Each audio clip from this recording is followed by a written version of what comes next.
मैं कोलकाता केस में एक ट्रेनी डॉक्टर हूँ और आज मैं आपको अपनी पूरी जीवन कथा बता रही हूँ।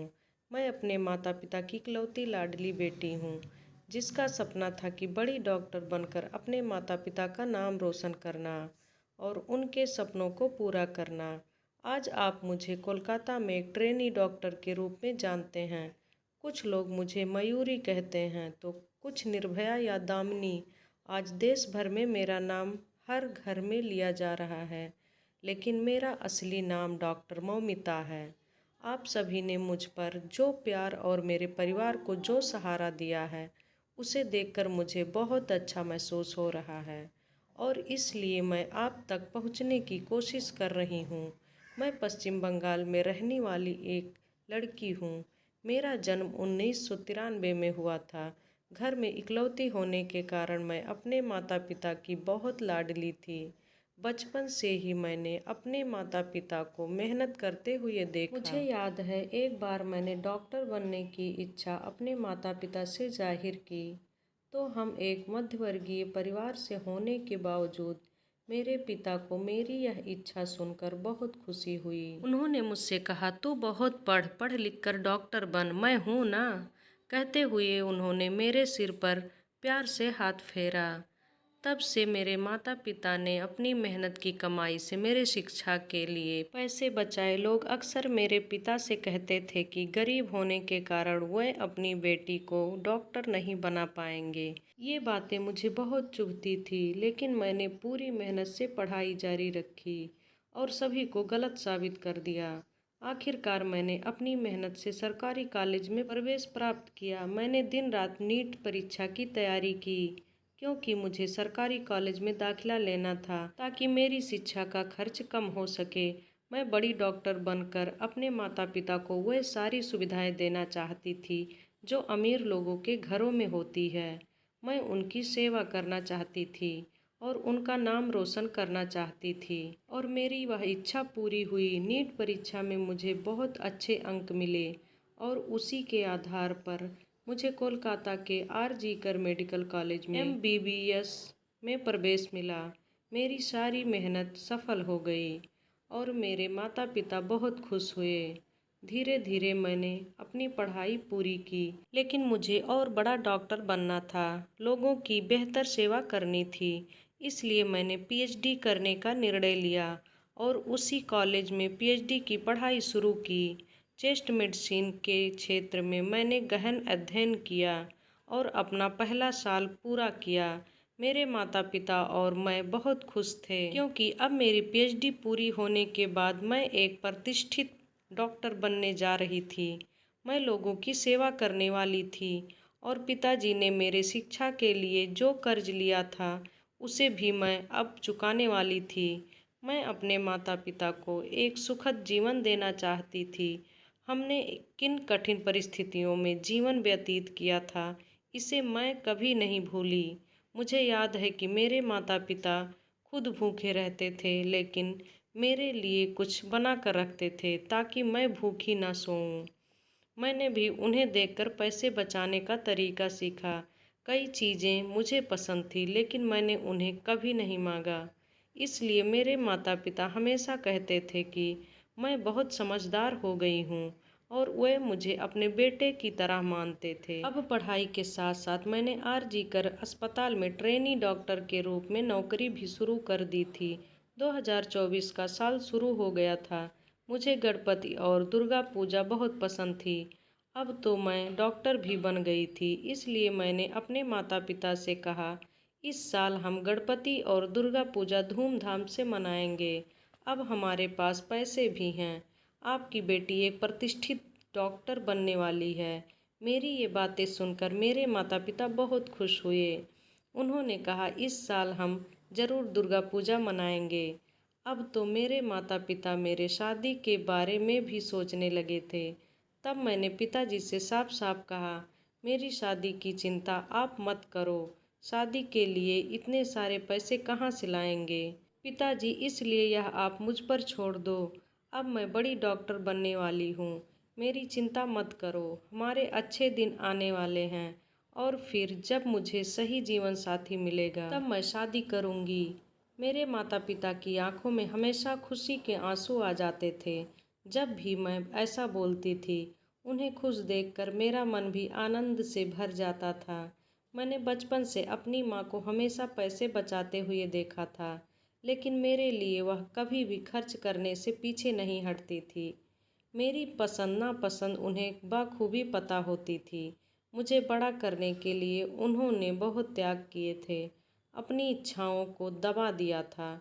इसलिए अब मेरी बारी थी उनके लिए कुछ करने की। इसलिए मैंने अपने पहले वेतन से माँ के लिए सोने की चूड़ियाँ बनवाई। वह चूड़ियाँ देखकर माँ बहुत खुश हुई और उन्होंने खुशी से मुझे गले लगा लिया।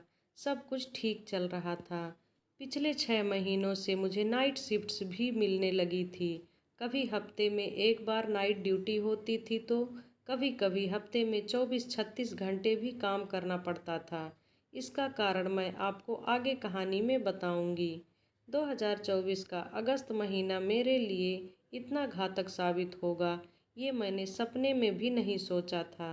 मेरे पिताजी सिलाई का काम करते थे। वे 63 साल के हैं, लेकिन उन्होंने अब तक काम नहीं छोड़ा। एक बार वे बीपी की दवाइयाँ लेना भूल सकते हैं, लेकिन काम करना नहीं भूलते। हमेशा मुझे उन्हें समय पर दवाइयाँ लेने के लिए कहना पड़ता है। हंसते हुए वे कहते हैं, हाँ बेटी, लेता हूँ। माँ भी हमेशा कहती थी, तू हमारी बेटी नहीं बेटा है। मैं वैसे भी बहुत प्यारी थी। मेरे नाम में ही प्यार छिपा था। जब मैं कॉलेज जाती या ड्यूटी पर होती तो अक्सर कानों में कुछ गलत कामों के बारे में सुनने को मिलता। हमारे सीनियर डॉक्टर भी इस पर कभी कभी फुसफुसाते थे, लेकिन मैंने खुद को इन सब चीज़ों से हमेशा दूर रखा। हाँ, लेकिन जब किसी छात्र के साथ अन्याय होता या किसी मरीज से अधिक पैसे वसूले जाते तो मुझे यह बहुत बुरा लगता और मैं आवाज़ उठाती थी। इस पर हमारे प्राचार्य संदीप घोष हमेशा मुझ पर चिल्लाते थे। प्राचार्य होने के कारण हम सभी उनसे डरते थे, लेकिन मैंने भी उनके बारे में बहुत कुछ सुना था कि वे अस्पताल में क्या क्या करते हैं।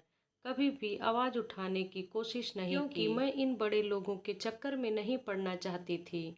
लेकिन जब अस्पताल में दवाइयों की कालाबाजारी होने की बात सामने आई तो मैं शांत नहीं रह सकी। मैंने बोलना शुरू किया। मेरी आवाज़ को कहीं दबाने की कोशिश की जा रही थी। मुझसे अतिरिक्त काम करवाया जा रहा था। मेरे काम के घंटे भी बढ़ा दिए गए, लेकिन फिर भी मैंने अपना काम ईमानदारी से किया। कभी कभी मैं अपने पिताजी को ये बातें बताती थी, लेकिन वे मुझे कहते थे, बेटी तुम इन सब चीज़ों में मत पड़ो। गरीब लोग हैं, ये बड़े लोग हैं, इनके हाथ बहुत ऊपर है, ये तुम्हारी मेहनत पर पानी फेर देंगे। हम साधारण लोग हैं, तुम अपनी पढ़ाई पूरी करो, फिर हम देखेंगे क्या करना है। पिताजी के शब्द सही थे। यहाँ तक पहुँचने के लिए मैंने बहुत मेहनत की थी। इसलिए पिछले 6 महीनों से मैं प्राचार्य और विभाग के उत्पीड़न को सहन कर रही थी और शांतिपूर्वक सिर्फ अपना काम कर रही थी। शायद मुझसे इन लोगों का खतरा महसूस हो रहा था और इसलिए उन्होंने पहले से ही कुछ योजना बनाना शुरू कर दिया था, लेकिन मुझे इसका जरा भी अंदाजा नहीं था। कभी कभी मेरी दोस्त और मैं इस विषय पर चर्चा किया करते थे कि हमारे अस्पताल में कितने गलत काम हो रहे हैं, लेकिन हम हमेशा बोलते बोलते चुप हो जाते थे, क्योंकि हमें इन चीज़ों में उलझना नहीं था। खैर, हमारे अस्पताल में 2019 में संजय रॉय नाम का व्यक्ति भर्ती हुआ था। वह केआरजी अस्पताल के पुलिस चौकी में काम करता था। वह 4-5 साल से यहाँ काम कर रहा था, इसलिए उसे हमारे हर विभाग के बारे में पूरी जानकारी थी। कई मरीजों को वह बेड दिलवाता था और इसके लिए उसे पैसे भी मिलते थे। लेकिन इस संजय रॉय की नज़र बहुत खराब थी। वह अस्पताल में आने वाली हर महिला को गलत नज़रों से देखता था। उसके बारे में भी हम में चर्चा होती थी, लेकिन वह हमारे प्राचार्य का बहुत खास था और उनके लिए हमेशा काम करता था। इसलिए हमने कभी उसकी शिकायत करने का विचार नहीं किया, क्योंकि बेवजह विवाद नहीं चाहा। लेकिन हाँ, संजय रॉय की नज़र बहुत खतरनाक थी। किसी भी लड़की के सामने होने पर उसकी नज़र उसे खा जाती थी। इसलिए मैं ऐसे आदमी से दूर ही रहती थी। उस दिन भी जब मैं घर से काम पर जाने के लिए निकली, मुझे जरा भी एहसास नहीं था कि यह मेरा आखिरी दिन होगा। जब मैं अपने घर से जा रही हूँ और अब मैं अपने माता पिता और अपने छोटे से घर को फिर कभी नहीं देख पाऊँगी। शायद इसलिए मैंने अपनी माँ से कहा, पिताजी को समय पर दवाई देना, और रोज की तरह कहने वाली मैं उस दिन जाती हूँ कहकर घर से बाहर निकली। 8 अगस्त को मैं पूरे दिन काम कर रही थी, अपने मरीजों की देखभाल कर रही थी। हमारे सेमिनार हॉल के पास एक कमरे का निर्माण चल रहा था, इसलिए ऊपर आने जाने का कोई मूवमेंट नहीं था। हम सब वार्ड में इकट्ठा थे। 4-5 अन्य प्रशिक्षु डॉक्टर मेरे साथ थे। हम कुछ चीज़ों पर चर्चा कर रहे थे। उस समय संजय रॉय भी वहीं था और वह मुझे घूर रहा था, लेकिन मैंने उसे नज़रअंदाज कर दिया। कुछ समय बाद वह वहाँ से चला गया और हम सब ने खाना खाया। फिर सभी अपने अपने काम पर लग गए। मैं थोड़ी फ्री थी, इसलिए मैंने रात को माँ को फ़ोन किया। जब तक मैं माँ को फ़ोन नहीं करती तब तक वह और पिताजी खाना नहीं खाते थे। उन्हें बताना पड़ता था कि मैंने खाना खा लिया, तभी वह खाना खाते थे। उस दिन भी मुझे जरा भी अंदाज़ा नहीं था कि यह मेरी माँ से आखिरी बातचीत होगी। माँ के फ़ोन उठाते ही मैंने पूछा, पिताजी समय पर दवाइयाँ ले रहे हैं ना? इसका ध्यान रखना। मेरी चिंता मत करो, मैंने खाना खा लिया है। मेरे पिताजी को बीपी की समस्या थी, इसलिए समय पर दवाइयाँ लेना उनके लिए बेहद ज़रूरी था। उनकी दवाइयाँ कभी नहीं छूटना चाहिए, इसका पूरा ध्यान मैं रखती थी। मुझे याद है एक बार पिताजी की दवाइयाँ रात में ख़त्म हो गई थी। पिताजी ने सोचा कि एक दिन दवा ना लेने से क्या फ़र्क पड़ेगा, सुबह जाकर दवा ले आऊँगा। लेकिन मैंने घड़ी में देखा रात के 11 बजे थे। मैंने वहीं सबका खाना रोक दिया और कहा, पिताजी की दवा आने तक कोई खाना नहीं खाएगा। और इतनी रात में भी मैंने उनके लिए दवा का इंतज़ाम किया। लेकिन अब अस्पताल में ज़्यादा काम होने के कारण मुझे घर पर ध्यान देने का समय नहीं मिल रहा था, इसलिए माँ को ही ज़बरदस्ती सब कुछ बताना पड़ता था। उन्हें याद दिलाना पड़ता था कि पिताजी की देखभाल करें। उस दिन भी सब कुछ बिना भूले बताया और माँ से बात करके मैंने पूरे फ्लोर पर जाकर मरीजों का चेकअप किया। इसके बाद मैं आराम करने और अपने अगले अध्ययन के लिए तीसरी मंजिल पर सेमिनार रूम पहुंची। लेकिन मुझे नहीं पता था कि वहां जाना मना है। मुझे तो अब पता चला कि बगल में बिल्डिंग का काम चालू होने के कारण ऊपर किसी को जाने नहीं दिया जा रहा था। मैं तो वहां चली गई। दोपहर के 2-3 बजे तक मैंने अपनी पढ़ाई की। मैंने सोचा अब थोड़ा सो लेना चाहिए। 36 घंटे की ड्यूटी के कारण बहुत थकान महसूस हो रही थी। मरीजों की सेवा में लगे रहने के कारण खुद पर ध्यान देने का समय नहीं मिल रहा था। दूसरों को जीवन दान देने वाली मैं अपने जीवन की देखभाल के लिए समय नहीं निकाल पा रही थी। इसलिए किताबें और डायरी बंद करके सेमिनार हॉल में ही शांत होकर सो गई। इतनी गहरी नींद में थी कि सेमिनार हॉल में कौन आ रहा है जा रहा है इसका भी मुझे कोई ध्यान नहीं था। फिर क्या, सुबह के समय संजय रॉय शराब पीकर सेमिनार हॉल में आया। सेमिनार हॉल में कोई आया इसका भी मुझे पता नहीं चला, क्योंकि मैं गहरी नींद में थी। उसके आते ही उसकी नज़र मुझ पर पड़ी और उसके अंदर का राक्षस जाग पड़ा। वह मेरे पास आया, उसने मेरे शरीर को छुआ। नींद में होने के कारण मुझे ज़्यादा समझ में नहीं आया, लेकिन जब शरीर पर हाथ फिरने लगा तब मैं जाग गई। सामने संजय रॉय जैसा दुष्ट व्यक्ति देखकर मैं बहुत डर गई। नींद में होने के कारण खुद को संभालने में मुझे समय लगा। मैंने खुद को बचाने की बहुत कोशिश की, लेकिन उसने बहुत ज़्यादा शराब पी हुई थी। उसके मुंह की बदबू से मुझे ये समझ में आ गया था वो मेरी कोई बात सुनने की हालत में नहीं था। मैं उससे मिन्नतें कर रही थी, मुझे छोड़ दो कह रही थी, लेकिन उसे मुझ पर जरा भी तरस नहीं आ रहा था। आखिरकार मैंने ज़ोर ज़ोर से चिल्लाना शुरू कर दिया।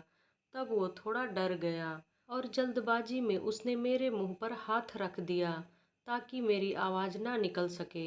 मैं उससे लड़ रही थी, मन ही मन प्रार्थना कर रही थी कि कोई मेरी आवाज़ सुन ले, लेकिन उस रात मेरी आवाज़ किसी ने नहीं सुनी, क्योंकि उस रात ऊपर वाले फ्लोर पर किसी को आने की इजाज़त ही नहीं थी। जैसा कि अब पता चला है, इसका मतलब है कि मेरे खिलाफ सारा षड्यंत्र पहले से ही रचा गया था। मैं उस दरिंदे को अपने से दूर धकेलने की कोशिश कर रही थी, लेकिन पता नहीं उसमें इतनी ताकत कहाँ से आई थी। जितना भी मैं कोशिश कर रही थी, वो मुझसे दूर नहीं हो रहा था। मैं खुद को उससे बचा नहीं पाई। लड़ते लड़ते मैं हार गई और फिर उसने मुझे नोचना शुरू किया, मुझे मारना शुरू किया। अब मैं पूरी तरह से ठंडी पड़ गई थी। कौन कौन मेरा शोषण कर रहा था, ये समझ ही नहीं आया। मेरे दर्द से चीखें निकल रही थी। मैं इतनी जोर से चीख रही थी कि मेरी चीखें पूरे हॉस्पिटल में गूंज रही थी, लेकिन ना जाने क्यों मेरी आवाज़ किसी को सुनाई नहीं दी। चिल्लाते चिल्लाते मेरा शरीर बिल्कुल ठंडा पड़ गया और फिर मेरे स्त्री सम्मान और मेरे सपनों की हत्या कर दी गई, वो भी बहुत ही निर्ममता से। आखिरकार मेरी जान चली गई, लेकिन मेरे शरीर पर शोषण की निशानियां रह गई। मेरा चश्मा टूट गया, उसकी किरचें मेरे खून से सने हुए आंखों में घुस गई थी। मेरे फटे हुए होंठ मेरी आवाज़ दबाने के लिए उसने मेरा गला दबाया था। खुद को बचाने की कोशिश में मेरे खून से सने हुए नाखून मेरे शरीर पर किए गए अनगिनत वार, जांघ की हड्डी टूटने तक फैली हुई मेरी टांगें और घायल हुए मेरे जनानांग। इतना सब कुछ सहने के बाद भी मैंने उन पुरुषों की क्रूरता का मुकाबला किया था, लेकिन काश उन पुरुषों में थोड़ी सी भी संवेदनशीलता होती तो मेरी आखिरी सांस तक मैं जिंदा रह पाती। मेरे शरीर पर वार करते समय उन्होंने सोचा होता, मुझे मारते समय उन्हें खुद को भी दर्द महसूस हुआ होता, लेकिन वो दरिंदे की तरह आकर मुझे बर्बाद कर गए। दोस्तों, उस दिन मेरे अंदर की स्त्रीत्व का बलात्कार हुआ और आखिरकार इस ट्रेनी डॉक्टर मौमिता ने दुनिया से अलविदा कह दिया। मरते समय मेरी आंखों के सामने सिर्फ मेरे माता पिता का चेहरा था। अब उनका क्या होगा, यही सवाल मेरे दिल में बार बार आ रहा था।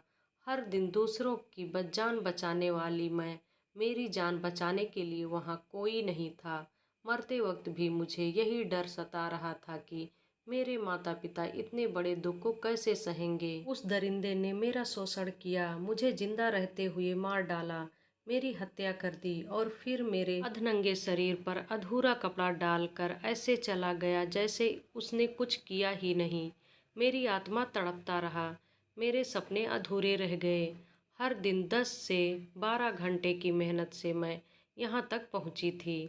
हमारे सपने एक ही रात में टूट गए। मेरे लिए पूरा दिन सिर्फ एक काम था। मुझे किताबों के अलावा कुछ भी नहीं पता था। मुझे एमडी में गोल्ड मेडल चाहिए था, टॉप कर डॉक्टर बनना था। मैंने अपनी डायरी में भी यही लिखा था, क्योंकि मेरे माता पिता ने बड़ी मेहनत से मुझे पढ़ाया था और एक रात में उनकी मेहनत और मेरी पढ़ाई सब कुछ जलकर राख हो गई। असल में अगले दिन से क्या हुआ, कैसे अपराधी पकड़े गए, ये सब आपको पता ही है। लेकिन फिर भी अगले दिन सुबह मेरे आत्महत्या की खबर मेरे घर पहुंची। आपकी बेटी ने हॉस्पिटल में आत्महत्या कर ली, ऐसा बताया गया। माँ तो सब कुछ खत्म हो गया कहकर रोने लगी। पिताजी तो कुछ सोचने की हालत में ही नहीं थे। पड़ोस में रहने वाले रिश्तेदारों ने उन्हें संभाला और हॉस्पिटल लेकर आए। दौड़ते हुए आने वाले मेरे माता पिता अपनी बेटी को आखिरी बार देखने के लिए तड़प रहे थे, लेकिन उन्हें अंदर जाने नहीं दिया जा रहा था, क्योंकि अंदर मेरी हत्या के सबूत मिटाए जा रहे थे। मेरी माँ गिड़गिड़ा रही थी, बेटी को एक बार देखने दो कहकर रो रही थी। पूरे 3 घंटे बाद मेरे माता पिता को मुझे देखने की इजाज़त मिली। बेटी को घायल और अधनंगी हालत में देखकर मेरे माता पिता तुरंत समझ गए, ये आत्महत्या नहीं हो सकती। हमारी बेटी आत्महत्या करने के लिए डॉक्टर नहीं बनी थी। मेरी ऐसी हालत देखकर माँ और पिता तुरंत बोले, ये बलात्कार है। माता पिता थे ही, लेकिन रिश्तेदार, दोस्त, सहयोगी सब मेरे लिए जोर से आवाज़ उठाते हैं। मेरा बलात्कार करके मेरी हत्या की गई है, इसलिए सभी गुस्से में थे। इतना बड़ा हंगामा देखकर पुलिस आखिरकार बहुत देर से वहां पहुंचती है और फिर पूछताछ शुरू होती है। तब तक काफ़ी भीड़ इकट्ठा हो जाती है।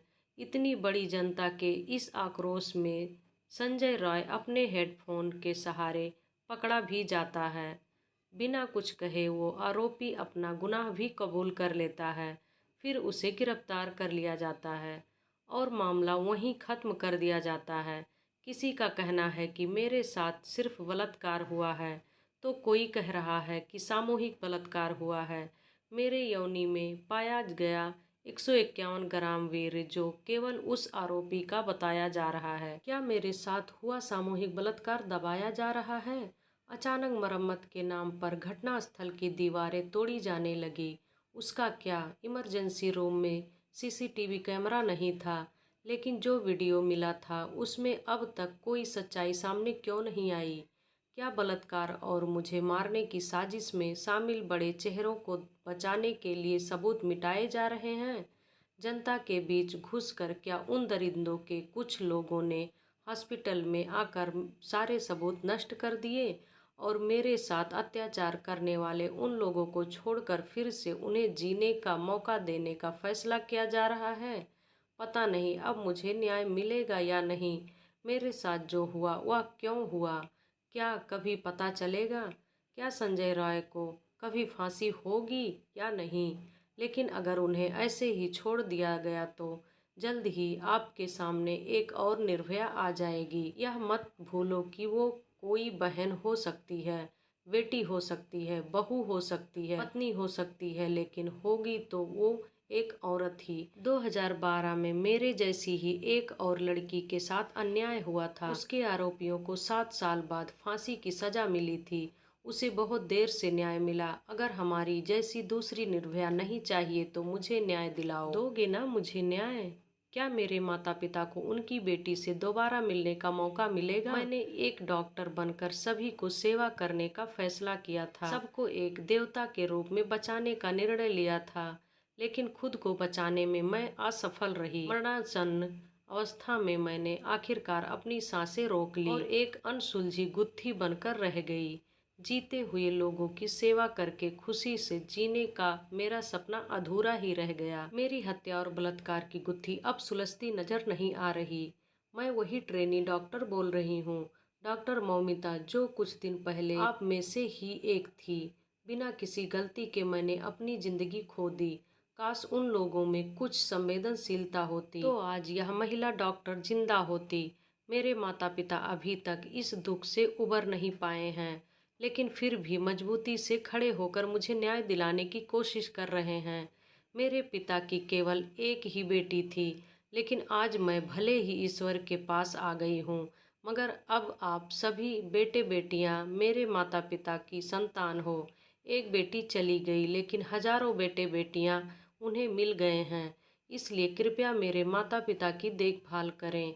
मेरे पिताजी बहुत स्वाभिमानी हैं। वे किसी का पैसा नहीं लेंगे या मदद भी नहीं मांगेंगे। यह मैं अच्छी तरह जानती हूँ, क्योंकि उन्हें सब कुछ मेहनत से ही पसंद है। आज उनकी बेटी उनके पास नहीं है, इसलिए आप ही मेरे माता पिता के बच्चे बन जाएं। जब भी ज़रूरत पड़े उनका साथ दें, मेरे माता पिता की मदद करें, मुझे न्याय दिलाएं और मेरे माता पिता को भी सुख से जीने का मौका दें। मुझे पता है कि जब तक मुझे न्याय नहीं मिलेगा मेरे माता पिता भी शांति से नहीं बैठेंगे, वे अंदर ही अंदर मरते रहेंगे। ईश्वर करे मेरे साथ जो हुआ वह किसी और घर की बेटी के साथ ना हो, किसी भी माता पिता से उनकी बेटी दूर ना हो। मैं अपने माता पिता से बहुत प्यार करती हूँ, इसलिए ही मुझे सबसे ज़्यादा दुख हो रहा है कि आज मैं उनके पास नहीं हूँ। इतनी कठिन परिस्थिति में मैं उनके आंसू पोंछने के लिए नहीं हूँ। दोस्तों, मुझे न्याय दिलाओ, आरोपियों को सजा दिलाओ, आवाज़ उठाओ, मेरे माता पिता को सहारा बनो, उनकी मदद करो। सच में भले ही मैं अब नहीं हूँ, लेकिन अब आप ही उनकी संतान बनो। मुझे और कुछ नहीं चाहिए। अगर आप मेरे साथ हैं तो मुझे न्याय दिलाने के लिए आवाज़ उठाओ। धन्यवाद।